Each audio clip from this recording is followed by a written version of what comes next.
ഏറെ നാളത്തെ സംസാരത്തിനൊടുവിലാണ് വാറ്റ് കേന്ദ്രത്തിലേക്ക് ഞങ്ങളെ കൊണ്ടുപോകാമെന്നവർ സമ്മതിച്ചത്.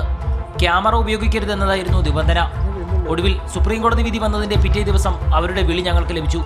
1 മണിക്കൂറോളം മല കയറിയാണ് ആദ്യ വാറ്റ് കേന്ദ്രത്തിലെത്തിയത്. അവിടെ വാറ്റ് സജീവമായി നടക്കുന്നുണ്ടായിരുന്നു.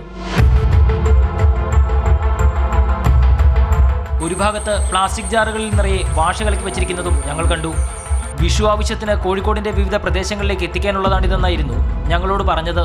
ഇവിടെ നിന്ന് ഞങ്ങൾ പോയത് മറ്റൊരു ചെറുകിട വാറ്റ് കേന്ദ്രത്തിലേക്ക്. രാത്രിയായി തുടങ്ങിയിരുന്നു. അപ്പോൾ അവിടെയും വാറ്റ് തയ്യാറാക്കുന്നുണ്ടായിരുന്നു. സ്വന്തം ആവശ്യത്തിന് പുറമെ വിഷുവിന് നാട്ടിൽ വിൽപ്പന നടത്താൻ കൂടിയാണ് ഇപ്പോഴേ വാറ്റ് ആരംഭിച്ചതെന്നായിരുന്നു വാറ്റുകാർ പറഞ്ഞത്. നേരത്തെ വാറ്റുന്ന മദ്യം കുപ്പികളിലാക്കി ഒളിപ്പിക്കും, പിന്നീട് ആവശ്യക്കാർക്ക് എത്തിച്ചു കൊടുക്കും.